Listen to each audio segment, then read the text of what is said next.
Welcome to yet another match preview where we look ahead to our latest league away day. It's the third of 5 Tuesdays on the bounce, and it's one of our longer trips, this time down on the English Riviera, Torquay. So in goal, Matt Wonnacott is out on loan at Tiverton Town, so that leaves James Heyman as one of many who joined from Truro in the summer following manager Paul Watton. Nigel, we've said it often enough this season, but it merits repeating. Managers do have their number ones, and they take them with them wherever they go, don't they? Yeah, they do, and like we've said in previous preview videos, you can't buy that experience. You can't buy that. Do you know what I mean? If you trust your goalkeeper, it's worth its weight in gold, isn't it? Because you can build your team, especially if you're coming in from outside of from another club, and you want to build a certain culture within the team. Especially if you've got a vocal, generally goalkeepers are the most vocal or one of the most vocal players in the squad. So if you can trust your goalkeeper and he can be your voice on the pitch and in that changing room, in that environment, like I say, it's worth its weight in gold, and you can build the rest of your team around that sort of solid base, can't you? And hopefully he's still at an age where he can improve as the team improves as well. Yeah. So in defence, Finlay Crask is in his second season with Torquay after time with Plymouth, Yeovil and Truro. Jay Fulston won the league on loan with Yeovil last season and signed permanently from Taunton in the summer. Jordan Dyer signed in the summer as well. He spent the bulk of his career between Bath and Exeter. Sam Dreyer was on loan from Peterborough, Hampton and Richmond last season. Matt Carson was on loan with promoted Braintree during the early part of last season.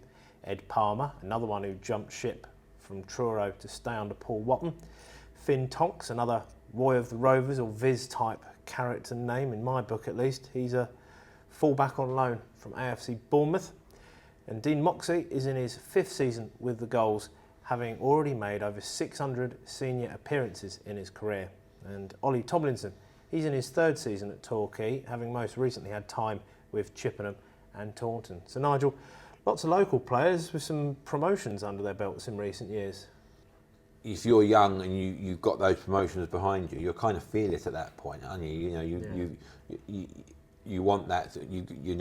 You're used to sort of winning games of football, and they've obviously scouted the lower leagues, local lower leagues, and got players in that are used to winning games of football. And then you've got the likes of Moxey in there as well. That he's one of the survivors of that National League season when they lost that promotion final to Hartlepool. A lot of those players have gone on to play in the Football League, but he sort of stayed down. He's obviously happy down in the local area. He's got roots down there, and he's just, he can again use that experience just with the younger players that are coming in, and almost like a second voice in the changing room, and because he's got links to the past and the Torquay, he's a fan's favourite down there, so he can sort of let the players know what to expect, and hopefully settle in that environment down on the south coast. So the midfield consists of Lirak Hassani, who joined from Gateshead in the summer. Omar Musa signed from Dagenham and Redbridge in the summer ahead of many other clubs who were interested in him. Oscar Threlkeld has previously played under Watton at Plymouth. He joined from Morecambe this summer. Dan Hayfield was a key component in Bath City's midfield last season. Will Jenkins-Davies is back from Plymouth for a second season running. And Jacob Wellington is a youth prospect who claimed the last assist of their 23-24 season against Havant. A niche stat indeed, as Sean Connery once said, apparently. So, Nigel, some sought-after players there, as well as more former Watton players. Yeah, and again, bringing those players in that you're used to, that you can trust and you can rely on. It's obviously good when you're building a new team. But then they've also got the likes of Musa and the guy Will Jenkins-Davies, is it, from Plymouth on loan. Again, it's about trying to get these players, because he's obviously taken over from Gary Johnson. We know, through all levels of football, how when you've had a manager that's so ingrained in the club, the next manager's got to come in. They've had a new ownership. They've had a new, takeover there with the Neil Warnock consortium, part of that, and he's kind of come in with a new brush, sweeps clean kind of thing, isn't it? New broom sweeps clean, and getting players like we say Musa and that in, you've got to sort of fit them into a sort of formula that you want to play. And it's not just like are not like clubs around this area. You know, we've got players from Essex and Surrey, and you know they come from all over. They travel in, commute in, but you've got to actually relocate. You know, the previous club was Southend, so you've got to set them up. They've got to be happy off the pitch as well as on the pitch, and you know it's a difficult task, but you know one that Torquay have always been used to. And but you know you've got the manager that's adapting to that as well as the players. It's all sort of part of that sort of formula, and you know they've got that sort of momentum from the takeover, haven't they? And that feel-good factor from the fans is feeding onto the players and probably making it a little bit easier than what it would be if you were in a struggling team. Yeah. Up front, Brad Ash is in his second season with the Goals, having previous experience at South level with Western, Chippenham and Weymouth. Ben Seymour signed from Hampton and Richmond, where he scored 15 goals last season. Jayden Crosby arrived following a prolific season with Hellenic League side Mangotsfield. He got 37 goals in 48 appearances last term. Cody Cook scored the winner at Salisbury on Bonfire Night. He joined in the summer after 3 years at Bath City. And Jordan Young signed from Yeovil just the other week on a huge 3-year deal, having helped them get promoted last season. So stacks of goals at the South level there, methinks, Nigel. Yeah, and then you've got the likes of Ben Seymour, and we know what he was like last year at Hampton Richmond. Yeah. You know, you 15 goals in the last season for them, in a side that only just missed out on the playoffs. Again, you know, hasn't really, for whatever reasons, settled down. I think he's originally from the Exeter way, so he's kind of gone home. But you know, it's certainly an option to bring off the bench, or you know, if you've got suspensions or injuries, or you know. He's a good squad player to have there, isn't he? So a good sort of squad that they've built there down at Playmore and you know, the English Riviera, and as I say, that home crowd behind them and that sort of expectation there. It's another sort of thing that you've got to, as a new manager come in, you've got to sort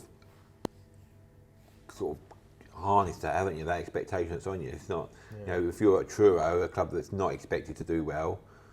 But it's similar to sort of coming to Maidstone, isn't it? The expectation is to be at the top end of the table and fighting for those promotion places. And at the moment, they've got that right, and they're certainly at the right end of the table. Yeah.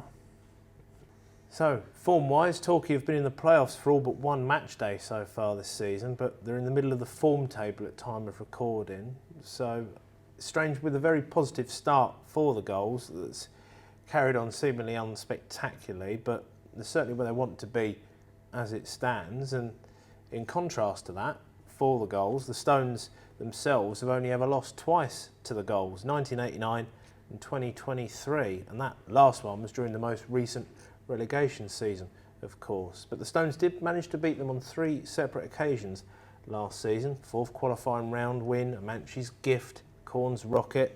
Good recent memories for Maidstone then, Nigel, and more to be made on Tuesday, hopefully. Yeah, hopefully that. It's really uncanny, isn't it? I mean, they probably in our history, we've probably played them in competitive games the most out of any club that we've ever faced. So, you know, and to have that sort of record, I think, what is it, 12 wins against them now? Something along those lines, and the 2 defeats and a couple of draws thrown in there. I mean, even in the Football League days, we always used to seem to get them in the FA Cup or some kind of competition, and they were riding high in the league, but they'd still come to Maidstone and not get the result. So, yeah, your head kind of says, you know, that's got to change eventually. But at the same time, I suppose maybe that journey kind of helps a little bit for teams. Yeah. You know, because you're going down there, you're on the bus, you're all bonding. You know, that banter's flying around, and you know, it's them against us kind of mentality. And you know, where we're a big club in our own right, we don't have that like some of the clubs that go there. No disrespect to the Aveleys and that, but it's their kind of cup final, isn't it? It's the, you know, it's the game they look forward throughout the season. But for us, it's kind of just another game, you know, another away game that we've got to get over, and it would sort of harness that sort of team bonding, and that's maybe why we've got such a good record against them. But you know, hopefully that will continue. So if you can't make it on Tuesday night, we'll both be there for you on Stones Live from 7:30. You'll see us on the hot take and then hear us on the highlights once they go online. Oh, we do like to be beside the seaside. Oh, we do like to be beside the sea.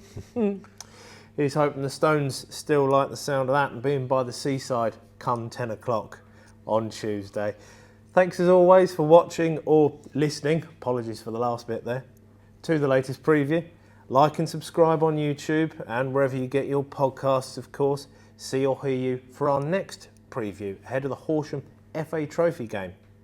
And as always, Come on, you Stones.